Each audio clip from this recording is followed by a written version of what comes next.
Today I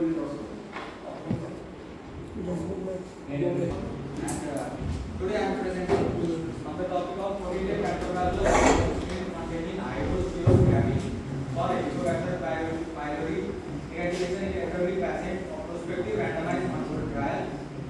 This article was published in the journal Frontiers in Pharmacology, and the authors are Jan et al. Without information, I would like to start now.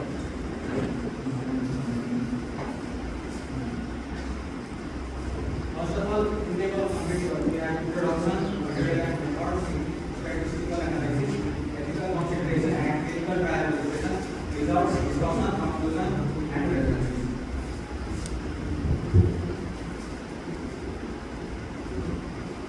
Now, talking about Helicobacter pylori infection, this disease has a major global health concern. Approximately 44% of global population is infected, among which 53 to 73% of elderly peptic ulcer patients are infected with H. pylori.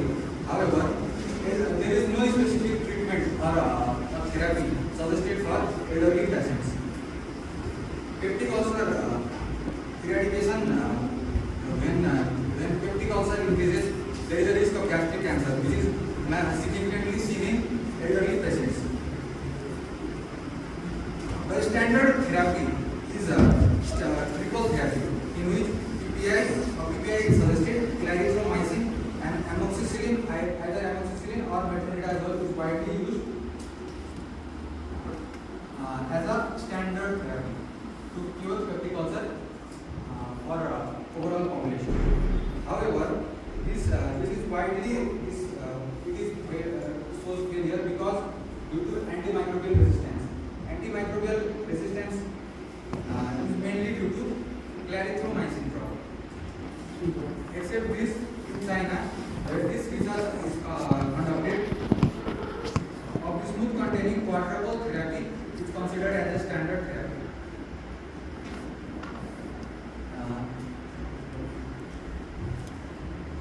Now, in material and method, the study design and setting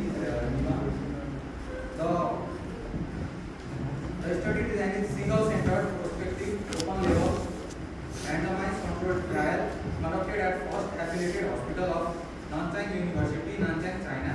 The study duration was 2 years, conducted from February 2020 to February 2022. 162 eligible patients were assessed, among which 12 were excluded. It didn't meet the inclusion criteria and 4 refused to participate. And total 150 patients were enrolled and randomized, each 75 in 2 groups. And a written informed consent was obtained from all participants. The study also followed consult reporting standards. The inclusion criteria consist of male or female who are 60 years and above. They were diagnosed with H. pylori infection confirmed by 13C urea test, which is a gold standard test for identifying peptic ulcer by H. pylori. And the signed informed consent was meanwhile, exclusion criteria consists of prior H. pylori eradication therapy, antibiotics, bismuth or PPI taken within 4 weeks, alcohol abuse or serious primary organ disease, and non-drug allergies to study mechanism. Now, there were 2 groups, and the group 1 is the high dose dual therapy, which is our topic, and group 2 is a bismuth quadruple therapy, which is used as a standard in that hospital. Now, in high dose dual therapy, there were 2 drugs, pantoprazole 40 mg, taken 3 times daily, and amoxicillin 1000 mg taken 3 times daily for 14 days. Pantoprazole was taken 30 minutes before breakfast, lunch, and dinner, and amoxicillin after meals. And each group consists of 75 patients.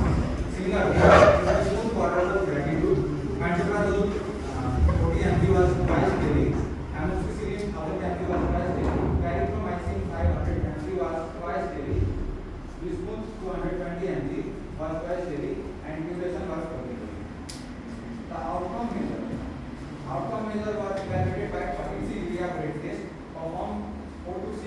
after treatment of compliance. For food compliance, it is said to be food compliance when 80% of over is taken, of medication is taken, then it is the patient is considered a good compliance. Statistical analysis were performed using SPSS 25,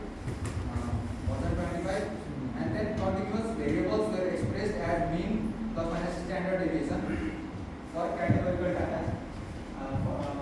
For continuous variables and for categorical data, chi-square test. For categorical data, chi-square test was performed, and t-test for continuous variables.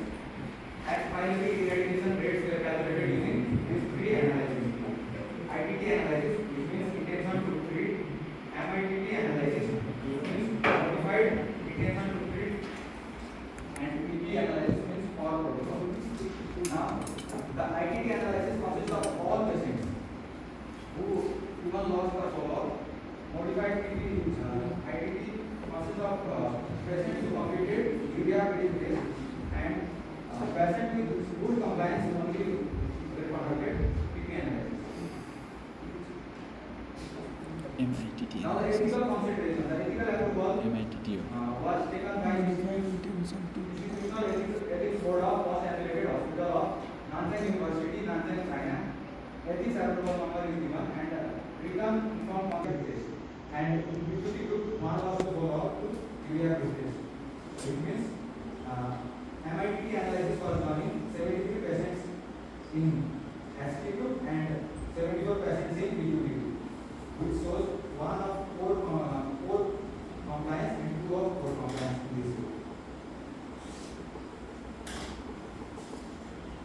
The mean age of this group was 67.11 plus minus 5.2 in HT and 66.67.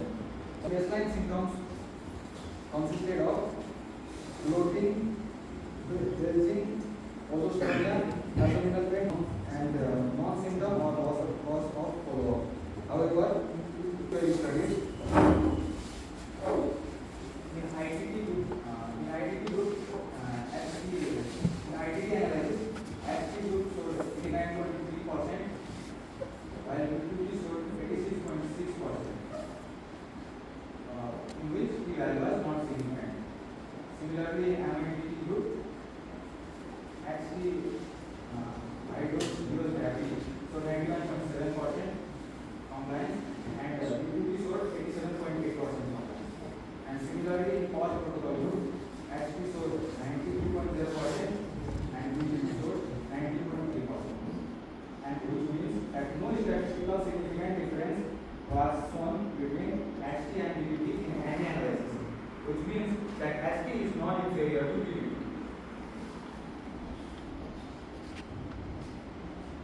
Now, we observe the side effects.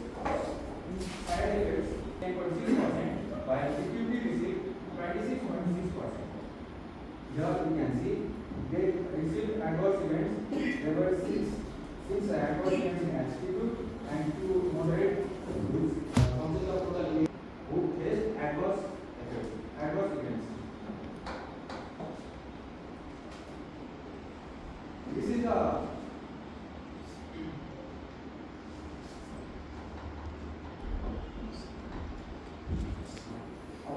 the dual therapy in treatment of peptic ulcer.